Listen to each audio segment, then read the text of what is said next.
नमस्कार, मैं हूं आपके साथ दीपक भदौरिया। हमारे खास प्रोग्राम बिग डिबेट में आपका स्वागत है। मध्य प्रदेश में हाल ही में हुए आदिवासी और दलितों के साथ अनाचार ने पूरे देश में मध्य प्रदेश और भाजपा की छवि को धूमिल किया। हालांकि हाथ पैर धो दबा के कैसे भी करके हालातों को संभाला, लेकिन फिर भी इस प्रकार की घटनाएं रुक नहीं रही हैं। ऐसा ही एक और मामला सामने आया, जिसमें फिर इसके बाद एमपी के पूर्व सीएम व पीसीसी चीफ कमलनाथ ने अनूपपुर आदिवासी पिटाई मामले को लेकर सरकार पर निशाना साधा है। उन्होंने कहा है कि प्रदेश में भाजपा आदिवासी अत्याचार पार्टी बनती जा रही है।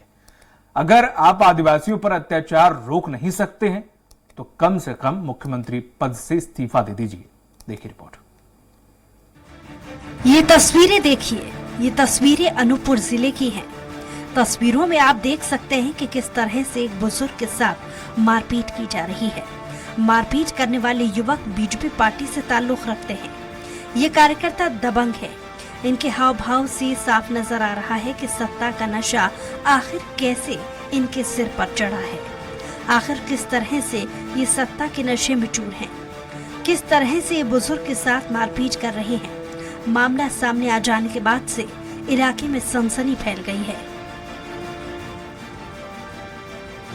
दरअसल मध्य प्रदेश के अनूपपुर जिले में एक आदिवासी बुजुर्ग की पिटाई मामले में विपक्षी दल कांग्रेस ने बीजेपी को घेर लिया है। सूबे की सत्तारूढ़ बीजेपी सरकार को कांग्रेस ने आदिवासियों के खिलाफ अत्याचारों को रोकने में विफल करार दिया है। उधर आदिवासी को पीटने के आरोपी भाजयुमो नेता के खिलाफ पुलिस ने केस दर्ज कर लिया है। साथ ही बीजेपी ने भी आरोपियों को पार्टी से निष्कासित कर दिया है। वहीं पुलिस अनुविभागीय अधिकारी सुमित केरकेट्टा ने बताया कि हिरवा सिंह गौंड, जिसकी उम्र 57 और भोमा सिंह की उम्र 60 वर्ष है, सोमवार को मोटरसाइकिल पर राजेंद्र नगर से अनूपपुर की ओर जा रहे थे। तभी उनका दोपहिया वाहन एक पिकअप वाहन से टकरा गया था। हादसे में भोमा सिंह की मौके पर ही मौत हो गई और मौके पर बड़ी संख्या में लोग जमा हो गए। इसी दौरान दो लोगों ने मोटरसाइकिल चला रहे हिरवा सिंह गौंड की पिटाई कर दी। आदिवासी व्यक्ति के साथ मारपीट का एक वीडियो बाद में वायरल हो गया। वहीं पुलिस ने बताया कि दोनों आरोपियों की पहचान जितेंद्र कुशवाहा और गणेश दीक्षित के रूप में हुई है। आदिवासी की मारपीट करने वाला एक आरोपी गणेश दीक्षित भारतीय जनता युवा मोर्चा का नेता था। वीडियो वायरल हो जाने के बाद बीजेपी जिला अध्यक्ष रामदास पुरी ने भाजयुमो मंडल अध्यक्ष गणेश दीक्षित को संगठन से निष्कासित कर दिया है। बीजेपी जिला अध्यक्ष ने कहा कि बीजेपी समाज सेवा में विश्वास करती है और पार्टी में हिंसा के लिए कोई जगह नहीं है। मामला मेरे संज्ञान में आया है, मैंने वीडियो को भी देखा है। प्राथमिक तौर पे उससे अभी हम नोटिस जारी कर रहे हैं। नोटिस जारी करके जवाब मांगेंगे। जब उचित जवाब ना मिलने पे पर्याप्त कारनामे पे निश्चित ही उसके ऊपर कार्रवाई। इस तरीके से आए दिन मतलब देखने को मिल रहा है, जो आदिवासियों के साथ इस तरीके से आपके भाजपा के पदाधिकारियों के द्वारा किया जा रहा है, तो क्या ऐसे लोगों पर सख्त कार्रवाई होगी क्या? बिल्कुल निश्चित कार्रवाई होगी। मामला वरिष्ठों के संज्ञान में भी निश्चित कार्रवाई करेंगे।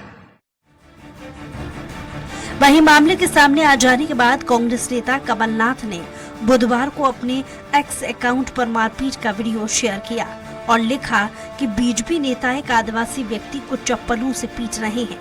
पूर्व मुख्यमंत्री ने लिखा, आखिर आप चाहते क्या हैं? जब आप आदिवासियों पर अत्याचार रोक नहीं सकते तो कम से कम मुख्यमंत्री पद से इस्तीफा दे दीजिए। नाथ ने सीधी पेशाब कांड जैसे मामले का हवाला देते हुए कहा कि प्रदेश आदिवासी अत्याचार में नंबर 1 बन गया है।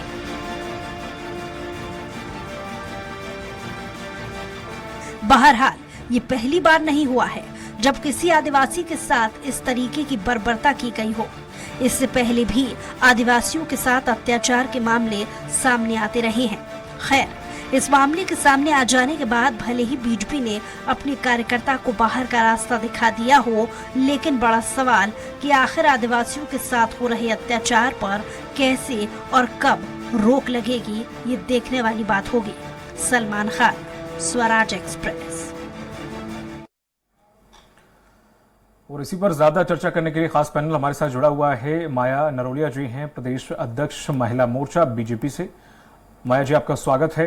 अनुराधा सिंह जी हैं जो कि कांग्रेस प्रवक्ता हैं। आपका भी मैडम बहुत बहुत स्वागत है। योगीराज योगेश जी हैं, वरिष्ठ पत्रकार, वो हमारे साथ जल्दी जुड़ेंगे। माया जी, जिस तरह से ये तानाशाही बीजेपी के नेताओं की चल रही है, हालांकि मैं बीजेपी नेता ऐसे पहले नहीं कहता, लेकिन चूंकि बीजेपी के पदाधिकारी कह रहे हैं नोटिस जारी किया जाएगा, तो कहीं ना कहीं लिंक है। अन्यथा आप ये कह देते कि बीजेपी से कोई रिश्ता नाता नहीं है, तो मैं हटा भी देता हूं। चलिए मान लीजिए, ये इस प्रकार की घटनाएं क्यों हो रही है? बीजेपी की तानाशाही चल रही है, गुंडा राज चल रहा है, क्या है बीजेपी का? माया जी। हेलो जी मैडम, अनूपपुर की जो घटना घटी है जिसपे बवाल हो रहा है, बीजेपी के नेता बताए जा रहे हैं, कार्यकर्ता बताए जा रहे हैं, क्या बीजेपी की दबंगई चल रही है मध्य प्रदेश में? हेलो मैडम, आपको आवाज आ नहीं रही है या सुनना नहीं चाह रही? भैया नहीं आ रही, नहीं है। जनदर्शन यात्रा है ना मेरे यहाँ, आशीर्वाद यात्रा इटारसी में। ये कार्यक्रम चालू हो गया उसका। तो मैडम, आप तक आवाज आ रही है? आप हेलो ठीक है। हेलो हेलो अनुराधा जी, मैं आपके पास आऊंगा। जिस तरह से ये पूरी घटना घटी है, जाहिर सी बात है शर्मनाक है, और ये पहली दफा नहीं है। बीजेपी हाथ पैर धोके कैसे भी करके काम चलाने की कोशिश करती है, लेकिन जिस तरह से ये उत्पीड़न की घटना मध्य प्रदेश जो हाईलाइट हुआ है कुछ महीनों में बहुत ज्यादा, इन घटनाओं को लेकर जाहिर सी बात है मध्य प्रदेश की छवि धूमिल हुई है। बीजेपी की किरकिरी हुई है, वो अलग बात है। स्वराज एक्सप्रेस के सभी दर्शकों को और आपको सम्मानित पैनलिस्ट को मेरा नमस्कार।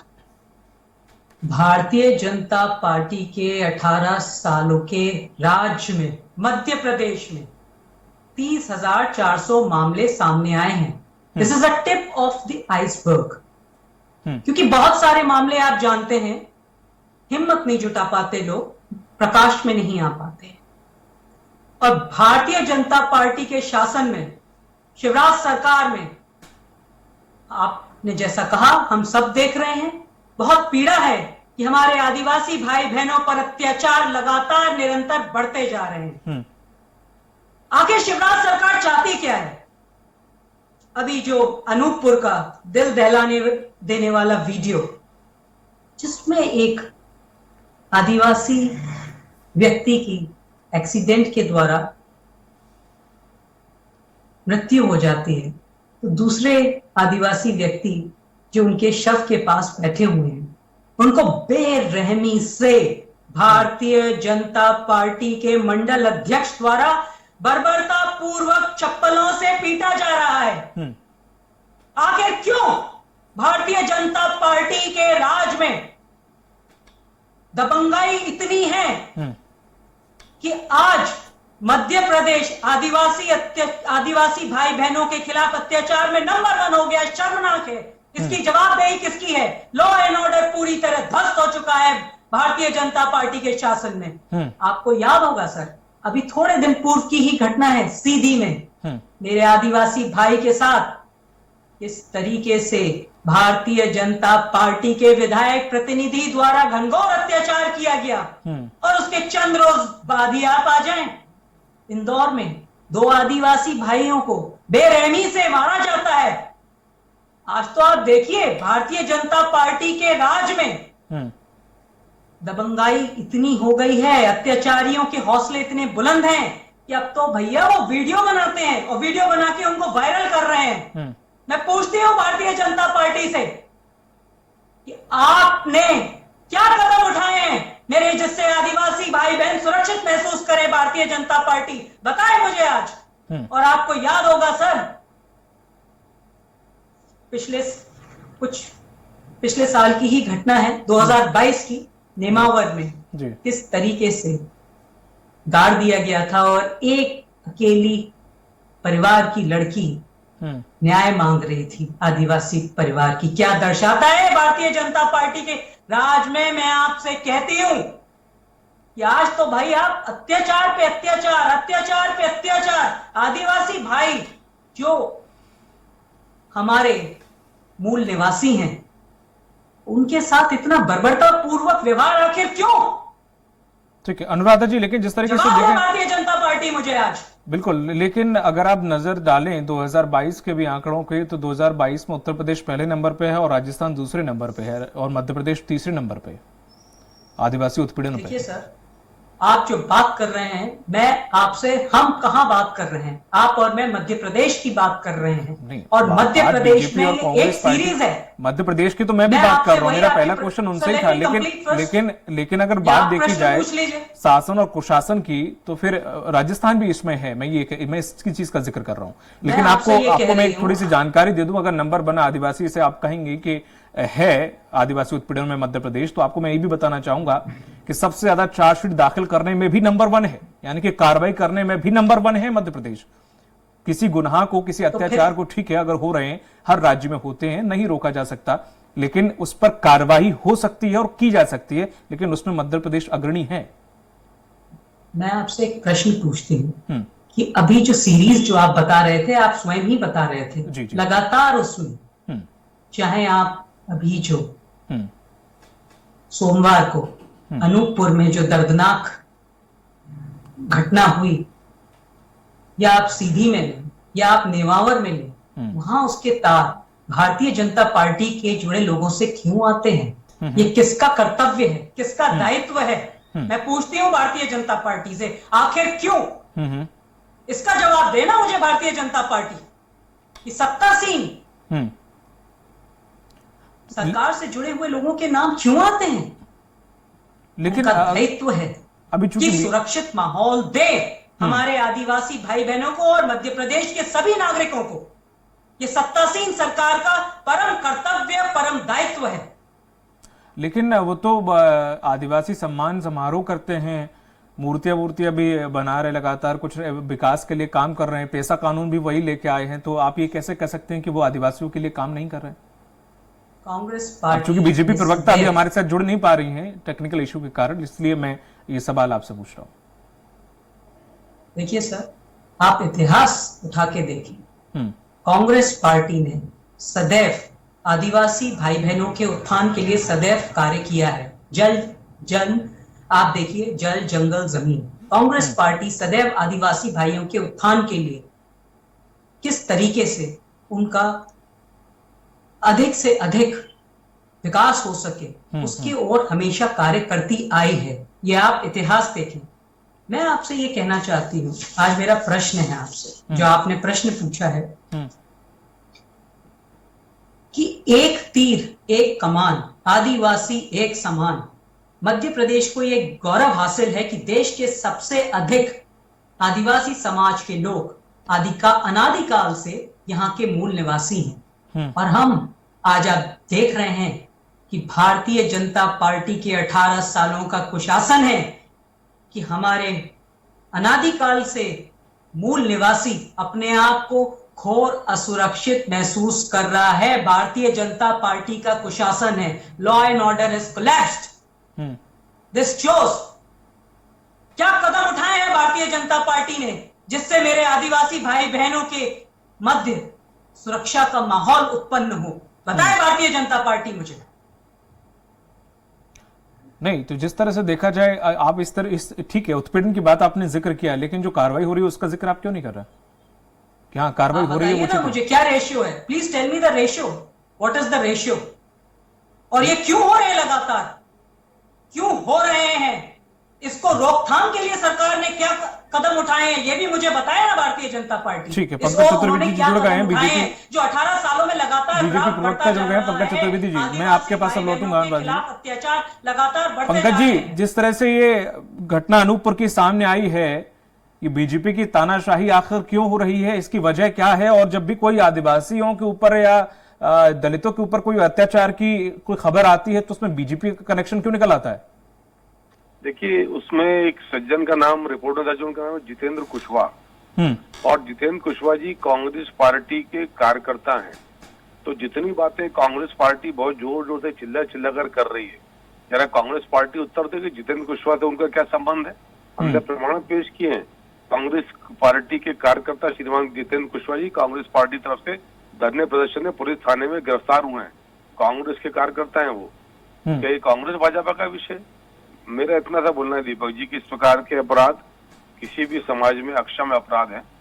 भारतीय जनता पार्टी ने उन व्यक्ति को तत्काल प्रभाव से पार्टी से बाहर किया। दूसरा, उनके खिलाफ कड़ी कार्रवाई की गई। हम तो जानना चाहते हैं कि राजस्थान में जिस प्रकार राजस्थान के एक मंत्री थे राजेंद्र जी कांग्रेस की सरकार के, जिनकी लाल डायरी के काले किस्से हैं, जिन्होंने स्वीकार है कि अत्याचारों में कांग्रेस के लोग, कांग्रेस के नेता शीर्ष पर है, तो इनका उत्तर देना चाहिए। और यदि इस पर राजनीति करते हैं तो उत्तर दें कि जितेंद्र कुशवाहा जो उसमें दूसरा आरोपी है वो कांग्रेस पार्टी का कार्यकर्ता है, उस पर कांग्रेस क्या बोलना चाहती है। ये दिग्विजय सिंह से लेकर सुरजेवाला जी आज यहाँ बैठकर राजनीति कर रहे हैं, उत्तर दें इन सब बातों का। ठीक है अनुराधा जी, यहाँ तो कनेक्शन दूसरा ही कुछ निकल आया। अब बीजेपी कांग्रेस, वो तो कह रहे आपके लोग थे, आप कह रहे उनके लोग थे। देखिए सर, मैं आपकी बात का प्रत्युत्तर दे दूं, आंकड़ों के साथ बात कर रही हूं आपसे। 2020 में 2401 मामले सामने आए थे। मैंने जैसा आपको कहा, this is a tip of an iceberg. बहुत सारे मामले सामने नहीं आ पाते हैं क्योंकि पीड़ित हिम्मत नहीं जुटा पाते। ठीक है, ये किसका दायित्व है कि अगर पता लगता है तो सरकार को सियो मोटो एक्शन लेना चाहिए। ठीक है, सत्तासीन सरकार का पंकज दायित्व जी। है। और आप देखें 2021 में 2627 मामले सामने आए हैं। ये तो मैं आपको बता रही हूँ। मैडम जो आप गूगल से देख के बात कर रहे हो, अनुराधा जी माफ करिए, गूगल पर मैंने बहुत अच्छे से खंगाला। अनुराधा जी जो आप गूगल में देख के बात कर रही हो, गूगल पर हर रिपोर्ट में अलग आंकड़े हैं। कोशिश करती हूँ, यू ऑलवेज इंटरप्ट। आप अगर गूगल से देख के बात कर रही हो तो इससे पहले मैं कम से कम 2 घंटे गूगल मैडम मैंने बहुत खंगाला है। हर बार हर किसी के आंकड़े अलग अलग है, तो उनके बात ना करें तो ज्यादा बेहतर है। वो हर किसी के एनसीआरबी की रिपोर्ट हर किसी के अलग अलग है मैडम। आप चाहें तो आप भी देख लीजिए। खैर पंकज जी, मैं आपके पास आऊंगा मैडम, मैं आपको वक्त दूंगा। पंकज जी, जिस तरीके से देखा जाए, हालांकि ठीक है वो आंकड़े की बात अलग है, लेकिन अगर वास्तविकता की बात करें तो हमने हाल ही में 1 या 1.5 साल के अंदर कुछ ऐसे सिनेरियो देखे जिसमें पूरे भारत में मध्य प्रदेश का नाम बदनाम हुआ है, साथ ही साथ बीजेपी की छवि बहुत धूमिल हुई है। गुना की बात करें तो वहां पे एक आदिवासी के ऊपर मल फेंका जाता है और एक बच्ची के साथ बलात्कार होता है। फिर उसके बाद रीवा की बात करें तो रीवा में पूरा परिवार बच्ची का गाड़ दिया जाता है। अनूपपुर की घटना करें, सीधी की घटना करें, ये सब ऐसी घटना नहीं है सर कि जो मध्य प्रदेश तक सीमित रही। ये ऐसी घटनाएं हैं जिन्होंने पूरे देश में अपना एक असर छोड़ा है। देखिए दीपक जी, मैं ऐसा मानता हूँ कि कोई भी अपराध हो, अपराधी दोनों का ना तो जाति होता है, ना धर्म होता है, ना समाज होता है, ना कोई राजनीतिक व्यवस्था होती है। कौन सी राजनीतिक व्यवस्था अपराध की बात करती है, कौन सी सामाजिक व्यवस्था अपराध की बात करती है। तो मुझे ऐसा लगता है कि अपराध और अपराधी का धर्म और जाति नहीं होती, वो पीड़ित और आरोपी होते हैं। और मध्य प्रदेश में इनको लेकर 0 टॉलरेंस के विषय, हमने इस मध्य प्रदेश में किसी प्रकार के अपराध, उनके अपराध के खिलाफ कार्रवाई सुनिश्चित करी है। मध्य प्रदेश में अब तो EFIR की प्रक्रिया है कि आपको FIR करने थाने भी जाना, आप घर से FIR कर सकते हैं। तो मुझे लगता है कि कांग्रेस यदि सच्ची राजनीति करना चाहती है तो मैंने सप्रमाण आरोप लगाया कि जितेंद्र कुशवाहा कांग्रेस पार्टी का कार्यकर्ता, कांग्रेस का पदाधिकारी है। इसका प्रमाणीकरण सार्वजनिक कर चुकी भारतीय जनता पार्टी, इस पर उत्तर दें यदि वो भारतीय जनता पार्टी पर आरोप लगाने की बात करते हैं। तो मुझे लगता है कि आरोप लगाने से बेहतर है कि इस घटना की निंदा की जाए, जो हम कर रहे हैं, कार्रवाई की जाए जो सरकार ने करी, पार्टी से बाहर किया जो बीजेपी को करना था। पर पंकज जी, वो जैसे आपने कहा है कि अपराधी होता, अपराधी तो अपराध करने के बाद होता है ना सर, उससे पहले जब अपराध कर रहा होता है वो, उससे पहले तो वो किसी ना किसी पार्टी या विचारधारा से जुड़ा होता है ना सर। पंकज जी के पास शायद वक्त नहीं था या सवालों का जवाब नहीं देना चाहते थे, हालांकि वो चले गए हैं, लेकिन लगातार बीजेपी से हम जुड़ने की कोशिश कर रहे हैं। बीजेपी के कई प्रवक्ता शायद इस मुद्दे से कटना चाह रहे हैं या फिर जुड़ना नहीं चाह रहे, और जो जुड़ रहे हैं वो किसी कहीं कार्यक्रम में व्यस्त है, कहीं किसी का बहाना बनाकर इस मुद्दे पर शायद बोलना नहीं चाह रहे। खैर, अब चूंकि हमारे पास अनुराधा जी हैं, जी अनुराधा जी। मैं सर आपका ध्यान आकर्षण करना चाहूंगी, अभी आपने बहुत संवेदनशील मुद्दा उठाया और आप जो अभी कह रहे थे जुलाई 2000 फैक्ट से ही बात कर रही हूँ सर, ये रिपोर्टेड है आपके मीडिया के माध्यम से, अखबारों में भी और हमने चैनलों में। जुलाई 2022 में एक आदिवासी महिला को जलाया गया। गुना के बमोरी थाना इलाके के धनोरिया गांव के एक आदिवासी महिला को कुछ लोगों ने जिंदा जलाने की कोशिश की। बहुत सारी घटनाएं हैं, बिल्कुल सही कह रही हैं आप। नहीं, मैं सर आपको कुछ मेन बता रही हूँ। मैं आपको पूरे नहीं गिनाऊंगी तो सर, जैसा मैंने आपको बताया कि 30,400 मामले तो इन 18 सालों में सामने ही आ पाए हैं, क्योंकि पीड़ित बहुत हिम्मत जुटा के ही सामने आते हैं और रिपोर्ट करते हैं। ये आप भी जानते हैं, आप बहुत वरिष्ठ पत्रकार हैं सर, और आप बहुत संवेदनशील, आप बहुत संवेदना से आप मुद्दों को उठाते हैं और आप इस बात इसी चीज का दुख है मैडम कि आज ये इतना गंभीर मुद्दा था, उसके बाद भी कोई बीजेपी का प्रवक्ता सही से जुड़ना नहीं चाह रहा, अपना पक्ष रखना नहीं चाह रहा। ये हमें भी इस चीज का बड़ा दुख हुआ कि इस प्रकार के मुद्दे पर, एटलीस्ट इस प्रकार के मुद्दे पर आना चाहिए था। मैं आपसे ये कह रही हूँ कि जहां आप आदिवासियों दलितों के हाथ पैर जोड़ते घूमते हैं, वो 84 सीटों पर एक अहम भूमिका निभाते हैं, और हार जीत तय करते हैं आप, उनके लिए बड़े बड़े समारोह आयोजित करते हैं, उसके बाद इस प्रकार की अगर हरकत होती है, ठीक है, वो किसी भी पार्टी या किसी भी कार्यकर्ता को, चूंकि राज्य में आपके हुआ है, आप मुखिया हैं उस राज्य के, तो दायित्व आपका बनता है कि इस प्रकार की घटनाएं क्यों हो रही हैं। खैर वो अलग बात है कि अब बीजेपी प्रवक्ता है नहीं, तो मैं बार बार इसको रिपीट करता रहूंगा कि आगे से जब भी कोई बीजेपी प्रवक्ता आए तो इस प्रकार से भागे ना। तो जिस तरह अनुराधा जी आप बात पूरी कीजिए। जी, मैं सर आपसे ये कहना चाह रही हूँ कि देखिए, मैं आपके अगर मैं गिनाने जाऊंगी, जैसा मैं अभी आपको बता रही हूँ कि 30,400 मामले तो मात्र सामने आ पाए हैं। ये तो पता नहीं कितने अनगिनत मामले हैं। पीड़ित बहुत अपना जो अपनी पूरी ताकत लगाता है, अपने सब लोगों का उनको संबल प्राप्त होता है, तब वो रिपोर्ट करने के लिए जाते हैं पुलिस स्टेशन में। आप भी जानते हैं। बिल्कुल सही। मैं आपसे ये कह रही हूँ कि लगातार जो मामले सामने आ रहे हैं, कि अभी मई 2022 में ये बहुत हम लोगों के लिए, हम सबके लिए, समाज को झंझोरने वाले मामले हैं, जो मैं कुछ चंद मामले आपके सामने रख रही हूं। मई 2022 में मंडला में 3 आदिवासियों की हत्या का मामले सामने आया था, जहां आरोपी महिला का सर काट के ले गए थे। आप बताइए मुझे, आज मध्य प्रदेश की जनता अत्याचारी शिवराज सरकार की विदाई का मन बना चुकी है। कि आप देखिए, हम कहीं भी देखें, जैसे अभी आपने ही बताया कि अभी कुछ रोज पूर्व दलितों के खिलाफ भी अत्याचार में नंबर 1 हो रहा है मध्य प्रदेश है ही। आप देख रहे हैं लगातार महिलाओं के खिलाफ अत्याचार में लगातार आप देखते ही हैं, रोज कोई ना कोई घटना। आप बताइए, आज अगर हम बात करते हैं तो आप लोगों के चैनल के माध्यम से मैं भी देखती हूं और न्यूज़पेपर्स में भी आता है कि कहीं शव को एम्बुलेंस नहीं प्राप्त हो रहा है। आप बताइए क्या करें। बिल्कुल सही बात कर रही है। मध्य प्रदेश की जनता शिवराज सरकार से त्रस्त है। मध्य प्रदेश एम्बुलेंस है तो रास्ता नहीं है, रास्ता है तो एम्बुलेंस नहीं, तमाम ऐसी समस्याएं हैं। अनुराधा जी मैं आपके पास लौटूंगा। योगेश जी भी हमारे साथ जुड़ गए हैं, वरिष्ठ पत्रकार हैं और बड़ा लंबा अनुभव इनका रहा है। सर, जिस तरह से देखा जाए आदिवासियों के लिए वोट चाहिए। अनुराधा जी हमारे साथ वरिष्ठ पत्रकार जुड़ गए हैं, मैं उनसे कुछ सवाल करूं, समय बहुत कम बचा हुआ है। योगीराज जी, जिस तरह से देखा जाए 84 सीटों पे बड़ी अहम भूमिका निभाते हैं, इसीलिए साधने के सिर्फ मैं मध्य प्रदेश की बात नहीं कर रहा हूं, इनका उनसे ये कहो कि मध्य प्रदेश में ही पारा पड़ने वाला है, छत्तीसगढ़ भी पूरा आदिवासी बहुल क्षेत्र है, यानी कि दोनों ही जगह पे इनके वोट लेने हैं आदिवासियों से। उसके बावजूद भी इस प्रकार के जो कृत्य आए हैं, अनूपपुर की घटना अगर शायद आपको पता हो, नहीं पता तो बता दूं कि आदिवासी लोगों को ऐसा पीटा जा रहा है। बीजेपी कह रही है कि कांग्रेस के लोग हैं, कांग्रेस कह रही बीजेपी के लोग हैं। हालांकि ये पहला मुद्दा नहीं है, इससे पहले भी कई बड़े मामले ऐसे आते रहे हैं। कभी किसी महिला की गर्दन काट दी, किसी को जमीन में दफना दिया जिंदा, तो किसी के साथ कुछ हुआ, किसी के साथ बलात्कार हुआ। आदिवासी समुदाय वो समुदाय है जो कि छोटी मोटी चीजों के लिए शायद कभी थाने पहुंचता भी नहीं होगा। नहीं, सही बात है। देखिए, सरकार कोई भी हो, सरकार की ये जिम्मेदारी होती है कि समाज का अंतिम वर्ग का तबका, कमजोर से कमजोर वर्ग के तबके को न्याय मिले और सुरक्षा मिले, ये सरकार की जिम्मेदारी होती है। और यदि ऐसी घटनाएं होती हैं किसी के भी साथ, वो चाहे वो आदिवासी हो, चाहे दलित हो, चाहे सामान्य कैटेगरी भी कोई भी हो, इस प्रकार की घटनाएं किसी भी प्रकार से बर्दाश्त नहीं की जानी चाहिए।